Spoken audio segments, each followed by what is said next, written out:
Buenas noches. ¿Cómo andan? ¿Bien? Con muchos anuncios este último tiempo.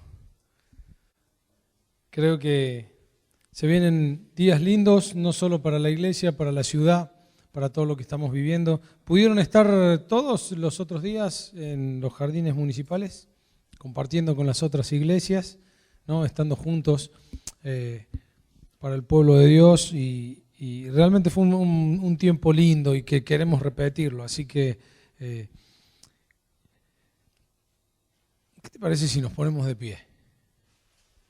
Y no porque yo esté acá al frente te vas a poner de pie, porque no es respeto hacia mí, sino vamos a orarle a Dios y vamos a pedir que su palabra pueda entrar a nuestras vidas. Vamos a tomarnos un tiempo para reflexionar. ¿Sabes por qué te hago poner de pie? Porque quizás sea el único momento en la semana ajetreada que vamos a tener, en lo cual vamos a disponer nuestro corazón. Así que inclina tu rostro y le vamos a decir al Señor: Señor, queremos escuchar tu voz. Señor, queremos serenar nuestro espíritu, preparar nuestra mente, nuestro corazón para escuchar tu palabra. Háblanos, Señor, susurranos al oído, que tu Espíritu Santo pueda estar obrando en nosotros. Queremos honrarte con nuestra vida. Queremos respondernos algunas preguntas. Señor, queremos serte de agrado. Bendícenos a los que estamos aquí. Bendice a aquellos, Señor, que por algún motivo no han podido estar. Derrama tu bendición sobre nuestras vidas en este momento, en el nombre de Cristo Jesús. Amén. Pueden tomar asiento. Perdónenme, pero escucho un grillo y la verdad que ya me pongo mal. ¿O les pasa a ustedes lo mismo? ¿No les molesta? ¿Hay alguien que puede dormir con un grillo al lado? ¿No?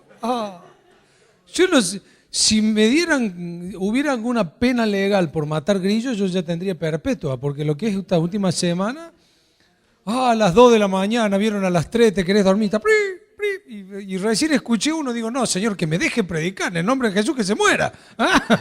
Ese grillo, no, el grillo. Bueno, este tema de los grillos. Bueno, estamos dentro de esta serie que hemos llamado Respondernos algunas preguntas de la vida, ¿no? Y la que hemos planteado para hoy es: ¿cómo reacciono? ¿Cómo respondo cuando alguien me hace un daño? ¿Cuál es mi reacción cuando... ¿Ahí hay uno? Bueno, Kim, no importa, ese... Ahí está, bien. Destruimos los ecosistemas naturales. ¿Qué pasa cuando las cosas se complican? Hay veces que el título me lleva a pensar mucho en cuando una persona hace algo contra mí. Pero ¿qué pasa que cuando es las situaciones de la vida que se tornan adversas, nos provocan daño? ¿Cómo reaccionas? ¿Cuál es tu primera reacción? Ante enterarte que un amigo te falló, ante la chicana de un compañero de trabajo, ¿te enterás que le estuvo hablando mal al patrón de vos? Enterarte que las ventas de tu negocio este mes tienen una depresión, en vez de ir en subida, van en picada. ¿Cómo reaccionamos ante esas circunstancias?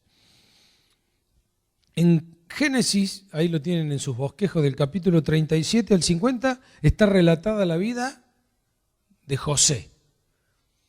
Y si bien de la vida de José hay como distintas fotos, ¿no?, que uno pudiese tomar así, y no podríamos leer ahora todos estos capítulos, confío en que la mayoría de ustedes alguna vez leyó esta historia de José, o por lo menos sabe de quién estoy hablando. Pero vamos a intentar hacer un resumen cortito de lo que nos importa de la historia de José. José era el menor de los hijos de Jacob. No tengan miedo de hablar, no pensé que me confunda, ¿no? De Jacob, claro. Era el hijo más chico, el menor. Había empezado a tener unos sueños él, ¿no?, y se los contaba al padre. Encima el padre, muy mal por Jacob, lo había hecho su hijo, ¿qué?, predilecto. Y era como que le había comprado una ropa especial y eso despertó celo en los hermanos. En un momento los hermanos, él lo fue a visitar, los hermanos lo vieron y dijeron: esta es la nuestra, vamos a hacerlo desaparecer, lo vamos a matar. Entonces agarraron, lo metieron en una cisterna que estaba vacía Y cuando estaba dentro de una cisterna, un hermano dijo, y en vez de matarlo, ¿por qué no lo hacemos plata antes que matarlo?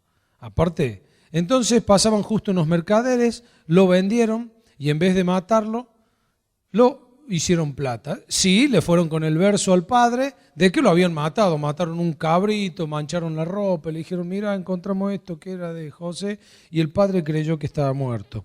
José empezó a vivir lo que diríamos hoy un calvario en su vida. Él era un joven con sueños, que tenía aspiraciones, y de pronto se ve vendido como esclavo a Potifar, un jefe egipcio, un alto funcionario egipcio. Lo pone a trabajar en su casa y las cosas le empezaron a ir bien a José. Empezó a administrar, manejaba toda la casa. José pensó, esto está andando bien.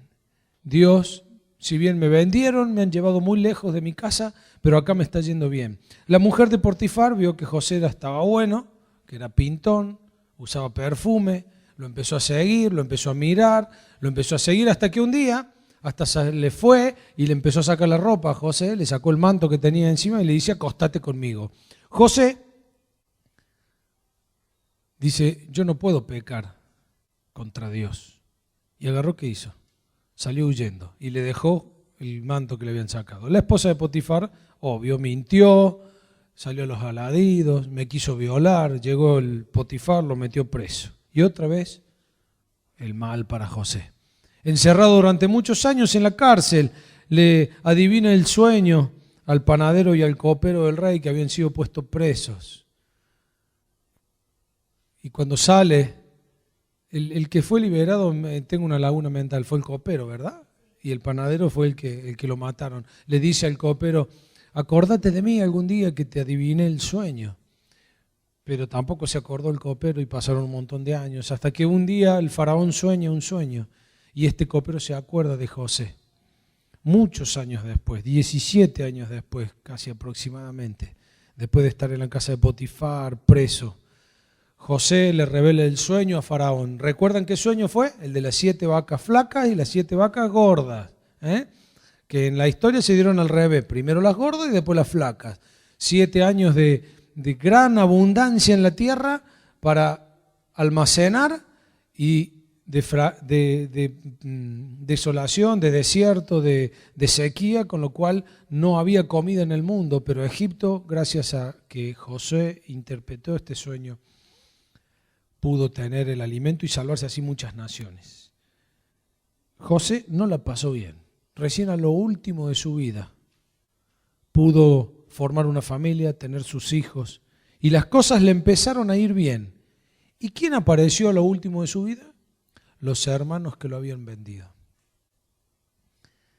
¿Qué harías vos si te encontraras con alguien que te hizo daño hace 15 años atrás? No lo viste más. Te estafó.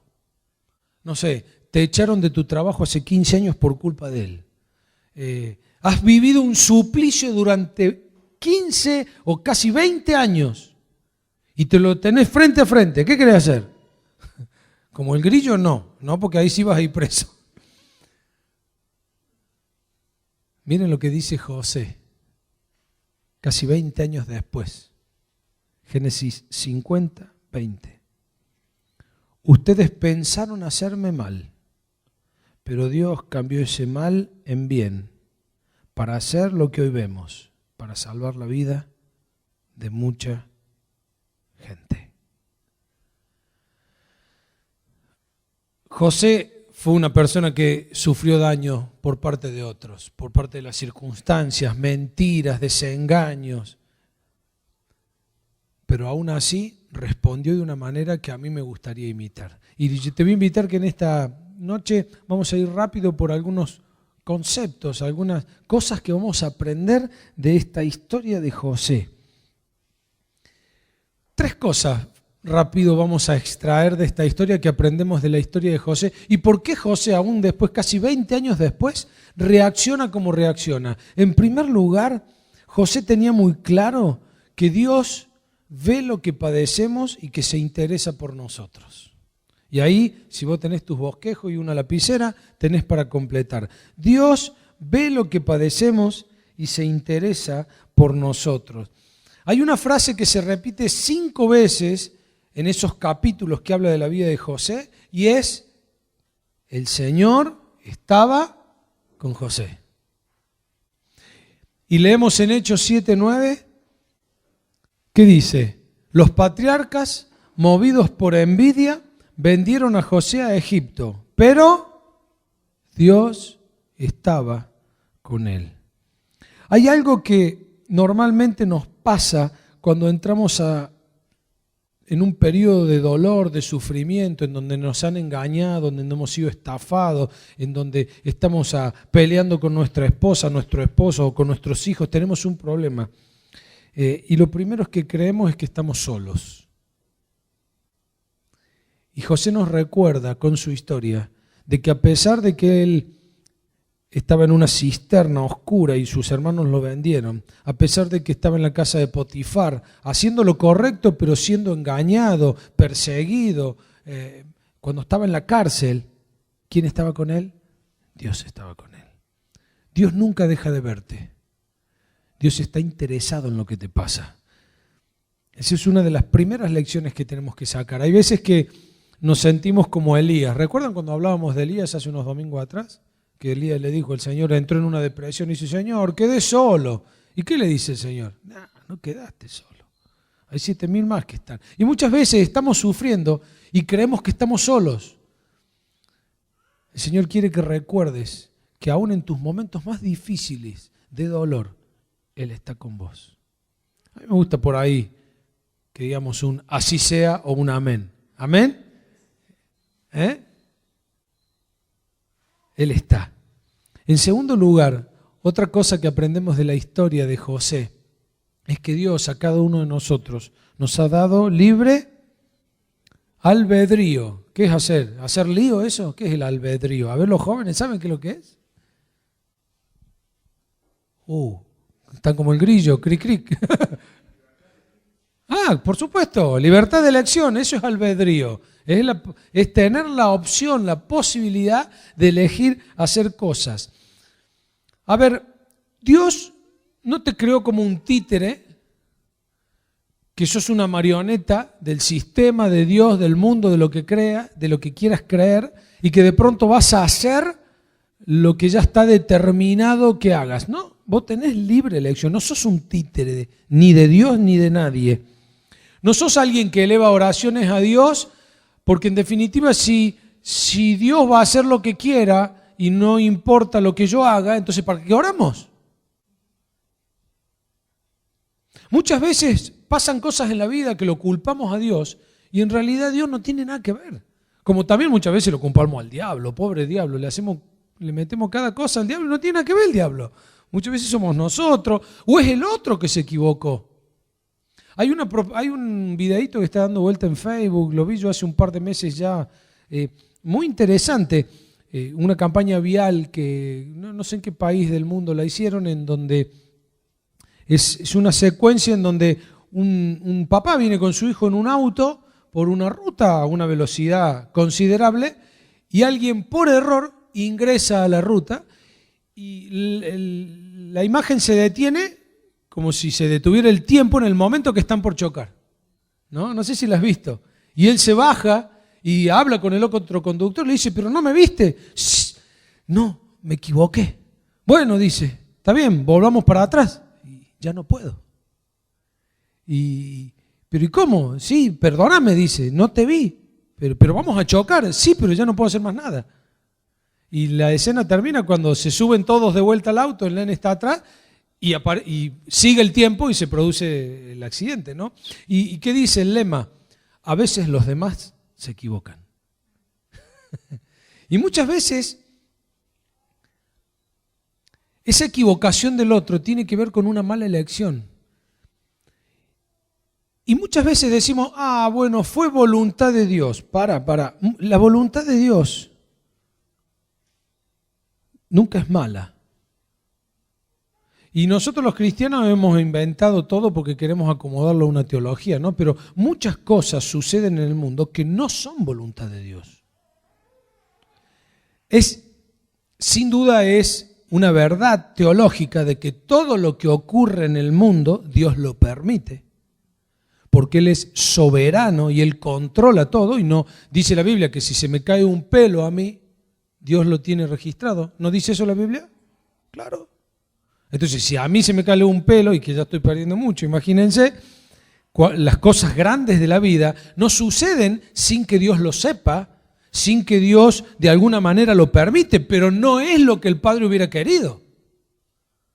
Cuando hay un accidente, un borracho mata a una familia entera, ¿ustedes qué creen? ¿Que Dios un día diseñó eso? ¿Se le ocurrió, che, que alguien tome de más para que una familia quede sin vida? No, eso no es voluntad de Dios. Porque tenemos la capacidad de elegir y lamentablemente muchas veces elegimos mal. ¿Qué hicieron los hermanos? Y cuando los comerciantes madianitas pasaron por allí, los hermanos de José lo sacaron del pozo y lo vendieron a los ismaelitas por 20 monedas de plata. Así se llevaron a José a Egipto. Evidentemente los hermanos podrían haber dicho, no, che, saquémoslo, que se vuelva con papá, pobre, le vamos a dar una angustia. No, eligieron mal. Y muchas veces los otros eligen mal. Y al elegir mal, dañan tu vida y te afectan. Y ese que eligió mal puede ser tu papá, ese que eligió mal puede ser tu mamá, puede ser tu esposo, tu esposa, tu hijo, porque tenemos capacidad para elegir bien.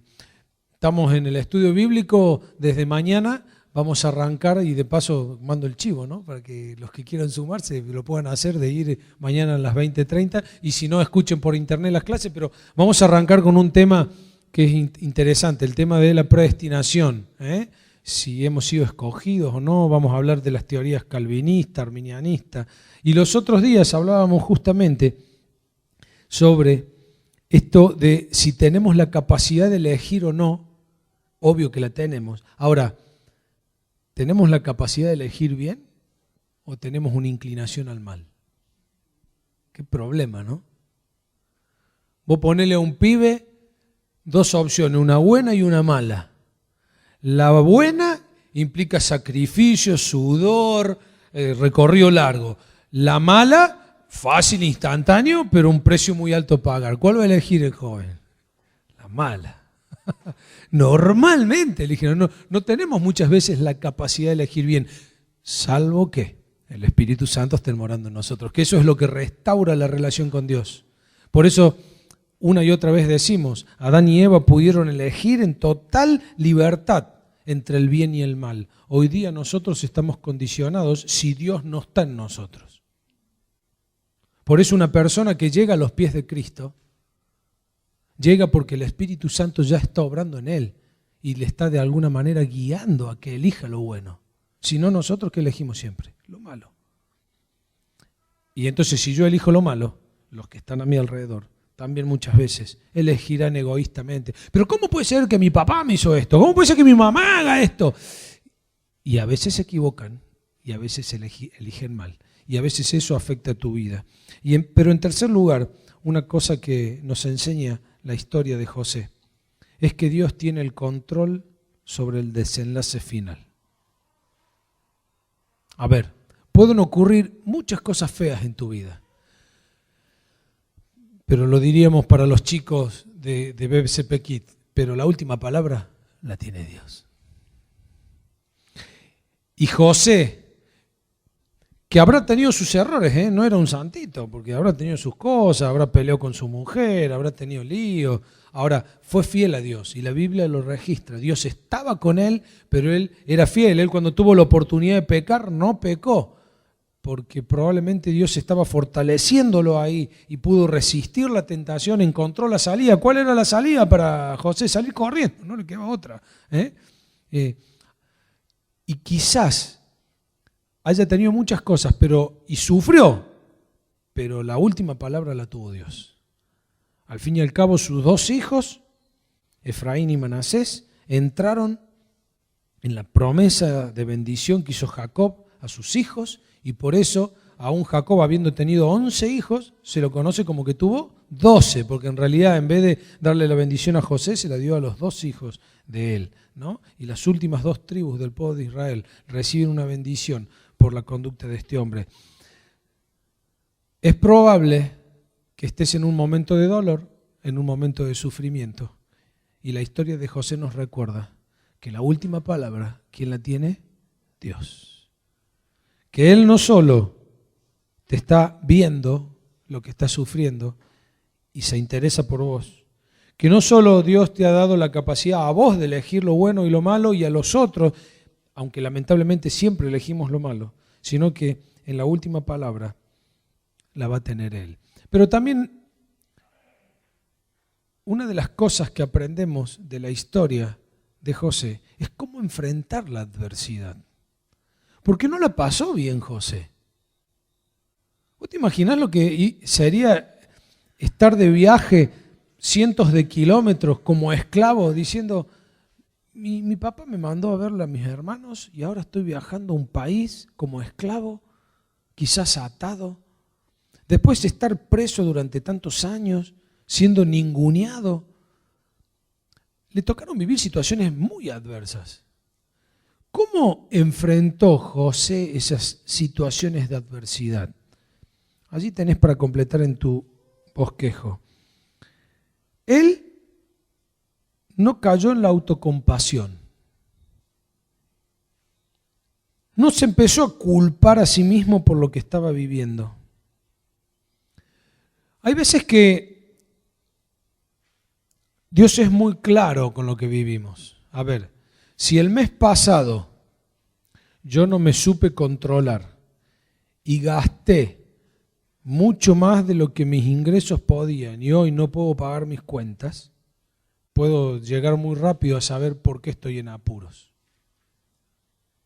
O si en la ruta decía velocidad máxima tal y yo iba al doble y tengo un accidente y de pronto puedo advertir muy claramente por qué me suceden algunas cosas.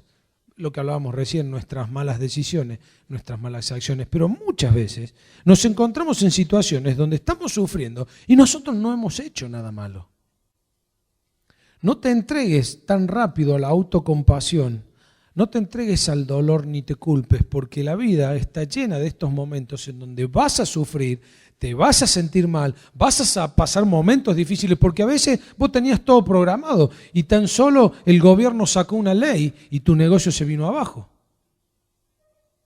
Cambiaron las condiciones económicas de algo y la empresa en donde trabajas decidió que no hacen falta más tus servicios. O el producto que vendés ya nadie más lo quiere. Y cuántas cosas que vos no sos el responsable. No entres en la autocompasión, no te entregues al dolor. Leía algo hoy que me gustó. Cuando un barco enfrenta una tormenta con mucho viento, acá tenemos a alguien que es capitán, sabe manejar un barco. ¿Qué hay que hacer con el barco?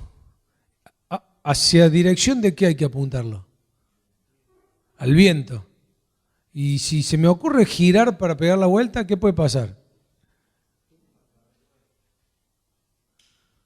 Un barco a vela, si tiene viento y hay una tormenta, tiene que ir contra la tormenta, en dirección, en contra del viento. Si se le ocurre decir, mejor rajemos, en el momento que hizo así, se dio vuelta. Muchas veces nosotros en la vida enfrentamos tormentas. ¿Y qué es lo primero que queremos hacer? Rajar. Y en el raje nos hundimos, nos damos vuelta. No te autocompadezcas, no te entregues al dolor. Si vienen situaciones difíciles, hay que enfrentarlas. Eso es lo que aprendemos de la historia de José. Acá podríamos estar leyendo una y otra vez versículos, pero José no le tuvo miedo a las tormentas de la vida. Como diríamos aquí en Córdoba, a todo le puso el pecho. Lo metieron preso y se la bancó. La esposa de Potifar empezó a los gritos y se la bancó. Él podría haber estado muy bien viviendo una doble vida. Pero él dijo que no. Y si había una tormenta que tenía que vivir, él la enfrentó. En segundo lugar, nunca tomes una decisión importante cuando estés angustiado o deprimido. Nunca. Normalmente, la mayoría de las veces, cuando estamos en una situación de dolor, deprimido, tenemos la perspectiva distorsionada. No lo banco más. Me voy de este trabajo. Chao. No lo puedo ver a este. Pará. ¿Está tan fácil conseguir laburo ahora? No, pero no lo soporto más a este. Pero, ¿vas a encontrar trabajo tan rápido? No lo aguanto más. Me divorcio mañana, dice. Capaz que se acaban de pelear.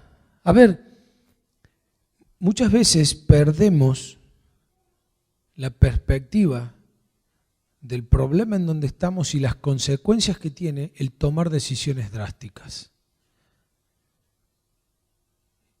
Y así como acabo de decirte que no tomes decisiones drásticas en la neblina, no hay que tomar decisiones. No hay que acelerar el paso. Hay que esperar. No tomes decisiones drásticas cuando estés angustiado, porque eso te puede llevar a tomar una decisión que desde la perspectiva correcta podría haber sido muy diferente y sin las consecuencias que te pueden llevar. Fíjate vos que José nos registra la Biblia que intentó escaparse de los madianitas, de los ismaelitas, que intentó sobornar a Potifar, que intentó, siempre en donde iba, José triunfaba por su conducta. Lo llevó Potifar como esclavo, habiendo pagado 20 monedas de plata, al tiempito nomás, ¿como qué estaba José? Como el encargado de toda la casa.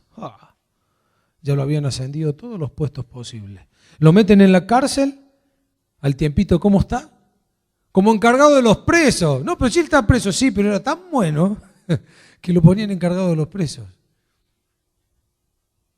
Él podría haber ideado un plan de escape, pero no lo hizo. No te entregues a la amargura, en tercer lugar. ¿Qué haces cuando te amargas? Cuando las cosas no salen. Tenemos la tendencia siempre a echarle o irnos, apartarnos de la persona que más necesitamos. Señor, ¿por qué me está pasando esto a mí? Y ya lo empezamos a cuestionar a Dios. ¿Te ha sucedido alguna vez? Señor, ¿por qué haces que esto sea así? Y Dios, ¿yo? ¿Yo? Dice Dios, ¿fui yo? ¿O has sido tú? Y en vez de decirle, Señor, tengo este problema, estoy enojado, no me gusta esta situación, Tomás, es tuya, como dice Pedro, que todas nuestras ansiedades las echemos sobre Él, lo que hacemos es separarnos de Dios, entregarnos a la amargura, cuestionarlo a Dios. No te entregues a la amargura. 20 años casi habían pasado que José no veía a sus hermanos. ¿Qué otro camino hay sino caminar en Dios, perdonar y tratar de olvidar sin guardar rencor para que te encuentres con aquellos que te vendieron hace 20 años y no tengas ganas de matarlos? Hay gente que se pelea, se encuentra a las horas y se agarra las trompadas. O se buscan por años para matarse porque se han entregado a la amargura. O hay gente que ha generado en su vida raíces de amargura tan profundas que viven una vida miserable porque se han entregado a la amargura. Porque a alguien, sí, porque el 4 de enero de 1972 fulano de tal en una reunión se paró y me dijo tal cosa. ¿Tanto tiempo guardas ese rencor? No te entregues a la amargura. ¿Cómo reacciono entonces cuando la gente me hace mal? Teniendo en cuenta estas historias de José, vamos a ver 4 fuentes de fortalezas para nuestra vida. En base a la historia de José, que hoy la hemos visto bien rapidita. En primer lugar, una fuente de fortaleza para tu vida es ¿qué?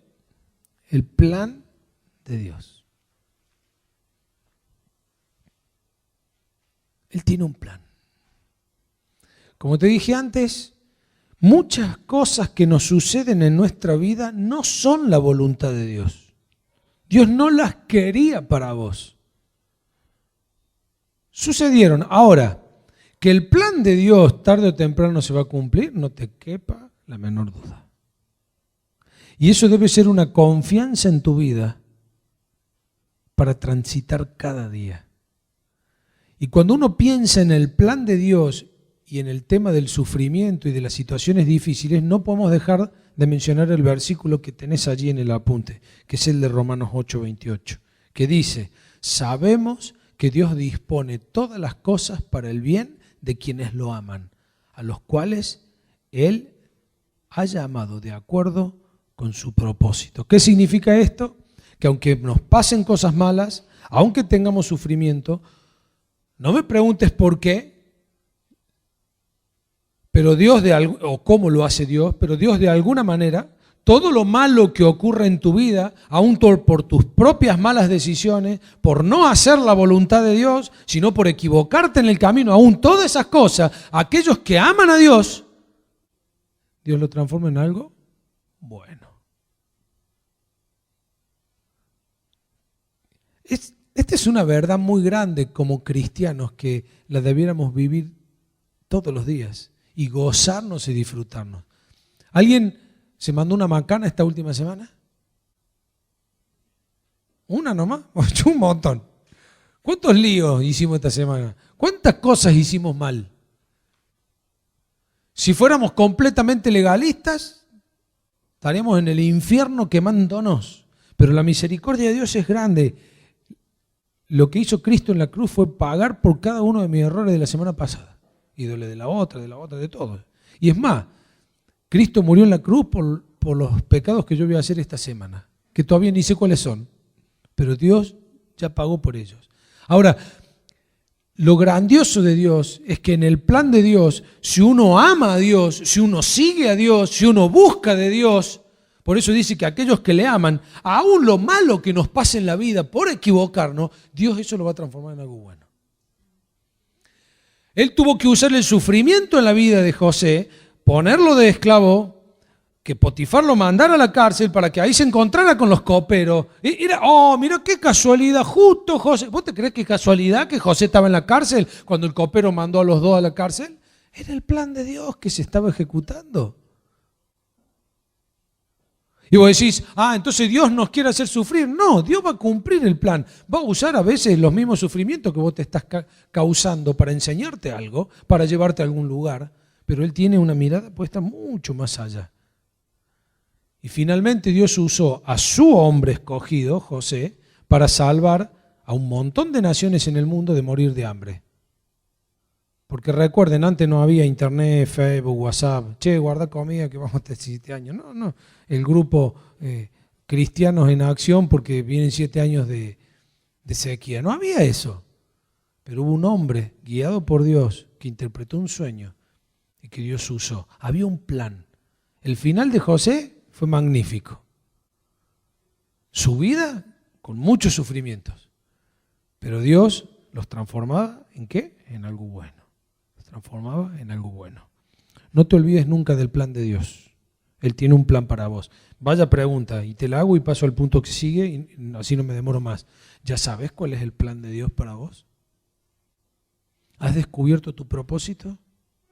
Mañana lunes te vas a levantar, vas a tomar un café, un mate, y vas a decir, 4 de abril, arranco un día haciendo lo que Dios planeó para mí que yo hiciera. ¿Vos te crees que eso es algo inalcanzable? No, se puede vivir de esa manera y te animo a que lo hagas. Descubrí el plan que Dios tiene para vos. Y transítalo, camínalo. Y por ahí si hay algún sufrimiento que estás pasando, descansa que en el plan de Dios, si lo amás a Él, Él lo va a transformar en algo bueno. En segundo lugar, son las promesas de Dios las que me dan una fuente de poder para vivir los momentos difíciles. Romanos 15:4 dice, todo lo que antes se dijo en las Escrituras se escribió para nuestra instrucción, para que con constancia y con el consuelo que de ellas recibimos, tengamos ¿qué? Esperanza. Lo hemos dicho una y otra vez. ¿Cuántas promesas aproximadamente hay en la Biblia? 7.000 promesas. para un montón de circunstancias de la vida. Y si hay algo que está en la Biblia es palabra de Dios. Los otros días veíamos en el estudio bíblico, Salmos dice, los cielos cuentan la gloria de Dios y el firmamento anuncia la obra de sus manos. En la creación de Dios, ¿Dios está revelado? ¿Sí o no? Sí. ¿La creación nos puede llevar a la salvación? No. Yo para ser salvo necesito leer, conocer y entender la palabra de Dios. A mí una planta no me lleva a ser salvo. Yo veo la obra de Dios, me convenzo de que existe un Dios, pero no me entero nunca que Jesús murió en la cruz mirando un hipopótamo. Entonces, querido, para saber el plan de Dios de tu vida, que es lo que hablábamos del punto anterior, ¿qué tengo que hacer? Conocer a Dios. ¿Y cómo conozco a Dios? Leyendo su palabra. No digo más nada. A mí me gusta insistir, pero ¿estás teniendo un tiempo en la palabra de Dios? ¿Estás tomando la Biblia, aunque sea un rato cada día, unos versículos, un devocional, algo que te lleve a considerar lo que es palabra de Dios? Hoy estamos en un momento en donde con acceso a mucha información y podemos leer muchas líneas, frases, palabras, libros, y a quienes nos gusta leer, leemos mucho. Pero yo puedo leer un diario y me voy a informar. Pero cuando leo la Biblia, es la palabra de Dios que estoy leyendo. ¿Y que tiene algo mágico la Biblia? No, no tiene algo mágico, tiene algo sobrenatural. ¿Qué pasa? Es la palabra de Dios. Cuando yo la comprendo y pasa por mi entendimiento y por mi espíritu, me renueva, me transforma, me cambia, me guía. Eso no lo hace el diario, no lo hace ningún otro libro, no lo hace una buena frase. Lo hace la palabra de Dios. ¿Qué tiene la palabra de Dios? Algo sobrenatural. Cambia nuestras vidas. Sus promesas. Ahora, en tercer lugar, otra fuente de poder es el pueblo de Dios. 2 Corintios 1, del 3 al 4, dice: alabado sea el Dios y Padre de nuestro Señor Jesucristo, pues Él es el Padre que nos tiene compasión y el Dios que siempre nos consuela. Él nos consuela en todos nuestros sufrimientos para que nosotros podamos consolar también a los que sufren, dándoles el mismo consuelo que Él nos ha dado a nosotros. En otras palabras, Dios va a permitir que vos sufras, va a dejarte que te equivoques en algunas cosas, después va a obrar el bien en tu vida, pero ese sufrimiento para vos va a ser un capital que vas a poder usar para ayudar a otros. José tuvo que sufrir para después ser un canal de bendición, no solo a Egipto, sino a la nación de su padre.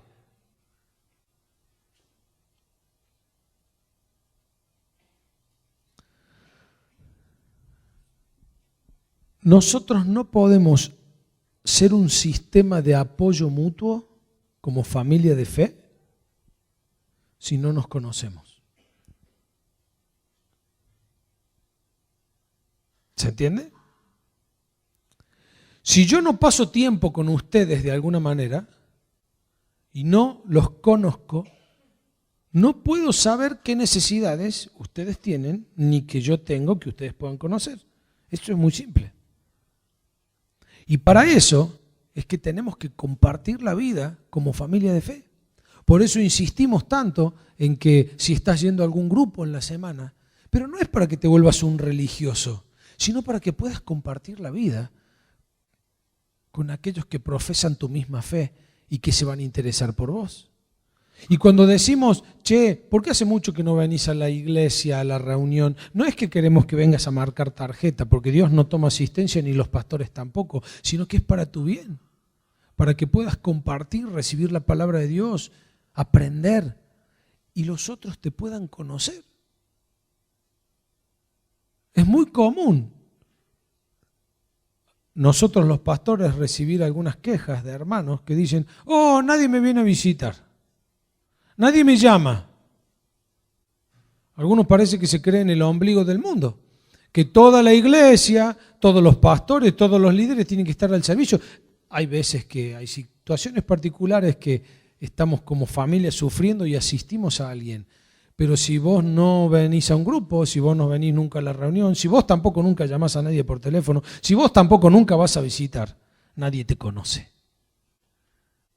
Una fuente de poder para las situaciones de dolor, para las situaciones difíciles, para criar a nuestros hijos, es compartir con la familia de fe.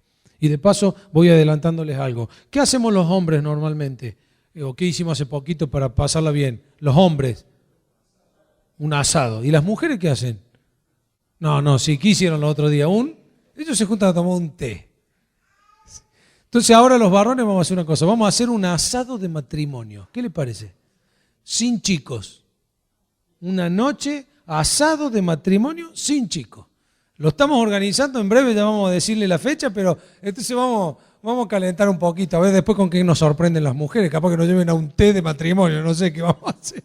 ¿Ah? Pero bueno, estar juntos, gente. Estar juntos, hermanos, compartir, disfrutar, hacernos conocer.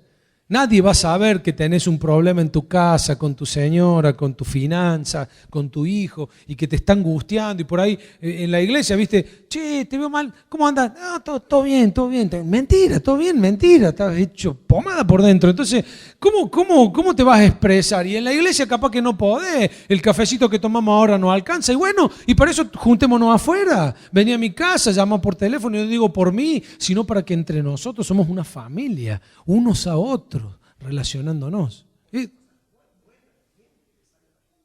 Seguro, no solo lo malo, compartir lo bueno. O si no, bien la buena acotación, Eduardo, ¿no? Hay veces saludás a alguien en la iglesia, ¿cómo andás? ¡Fantástico! Bueno, me está mintiendo. No, ¿por qué me está mintiendo?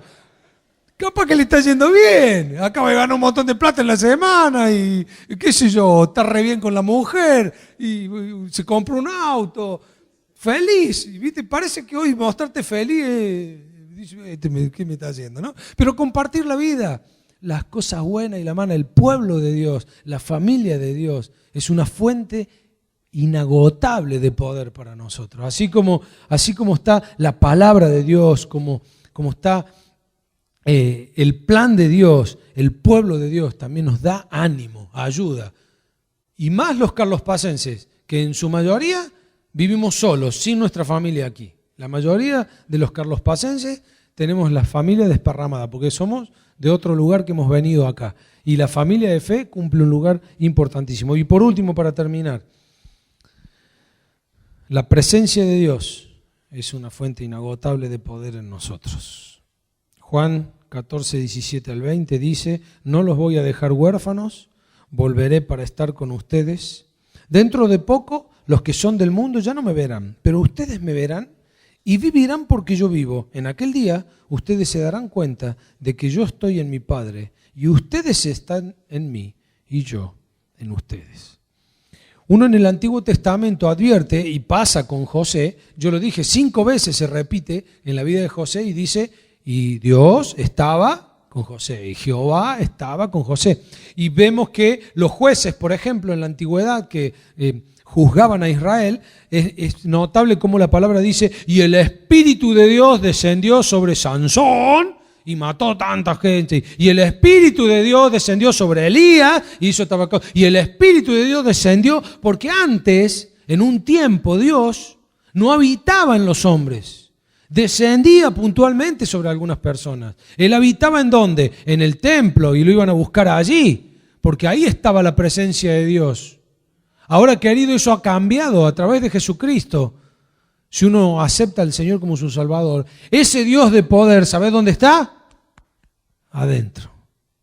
Con un poder que dice la Biblia, esa palabra es como una dinamita. Cambia todo lo que rodea. Entonces, ¿por qué vivir una vida como si no tuviéramos el poder, cuando si sos un hijo de Dios, todo el poder de Dios está dentro tuyo? ¡Wow! Amén. Vivir distinto. Confiado. Soy un hijo de Dios. Soy una hija de Dios. A mí no me va a dejar tirado Dios. Esto que estoy pasando mal, Dios lo va a transformar en algo bueno.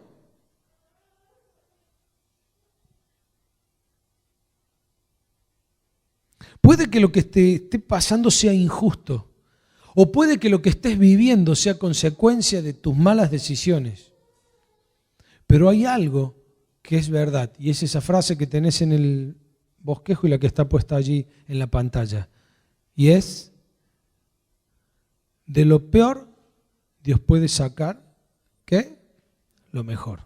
Ese sería el resumen, el epílogo, si hoy existiera la tumba de José, de la vida de José. De lo peor, Dios puede sacar lo mejor. Y no que Dios puede, Dios saca lo mejor si te pones en sus manos. Hay veces que, claro, vivimos situaciones difíciles, estamos alejados de Dios, no confiamos en sus promesas, no seguimos el plan de Dios, no usamos la fuente de poder que son sus hijos, su pueblo, no tenemos su presencia y nuestra vida se convierte en una plena amargura, llena de sinsabores. Llegar a contestar lo que contestó José. Empezamos con este versículo y el mensaje de hoy lo terminamos con el mismo, que dice: ustedes pensaron hacerme mal, pero Dios cambió ese mal en bien para hacer lo que hoy vemos, para salvar la vida de mucha gente. ¿Será que Dios quiere que entiendas que Él quiere tomar tu sufrimiento, sacarte la amargura, transformar eso malo en algo bueno, para que a través tuyo otros se puedan salvar? ¿Cómo cambia la perspectiva de algún problema que podamos estar viviendo? Pensando en que eso Dios lo va a usar para salvar vidas. Probablemente José pronunció esas palabras, no probablemente, lo dijo al final de su carrera. Él, cuando me lo imagino preso con 20 años a José, y él no habrá dicho, no sé si pensaba eso. Ahora, nosotros corremos con una ventaja. La misma Biblia dice que la Biblia está escrita para que nosotros leamos esas historias y las aprendamos. Entonces, cuando uno ve la historia de José, ve que Dios tenía un plan y que ese sufrimiento pasajero, 13 años en cana, pasajero, 13 años, ¿cuánto nos bancamos algunos sufrir 4 horas, 3, 1 o meses, pero 13 años preso para que después se haga lo bueno. Y ese sufrimiento Dios lo use para salvar a muchas personas. Te voy a invitar a que puedas inclinar tu rostro y mientras los chicos van tocando una melodía, puedas poner delante de Dios qué es aquello que te está poniendo triste. Puede ser algo que estés viviendo ahora o ¿sabes qué? Algo que viviste hace mucho tiempo atrás, algo que te amarga. Cada vez que te acordás de eso que te dijo o te hizo tu papá, tu mamá, te pones mal. Y esta puede ser una noche en donde decías abandonar la amargura, dejarle eso a Dios. Quizás alguno de ustedes hoy tiene que volver al plan de Dios. Alguna vez Dios te dijo cuál era tu plan, pero vos estás yendo por el camino equivocado. O quizás esta es la noche para decirle a Dios: Dios, quiero conocer tu plan para mí. Él no te va a dejar con las ganas. Recordá alguna promesa de Dios para tu vida. Puede ser la fuente de poder esta semana. Un versículo. Esta semana estuve en la casa de unos hermanos. Pedí pasar al baño y encontré escrito con fibra en el espejo un versículo. ¡Qué hermoso!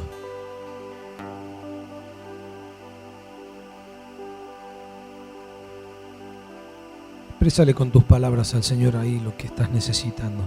Este también puede ser un tiempo de pedir perdón, de pedir fortaleza o de darle gracias a Dios. Porque quizás no estás en un momento de sufrimiento. Estás disfrutando de las cosas buenas de la vida y de las bendiciones de Dios. Agradecéselo también.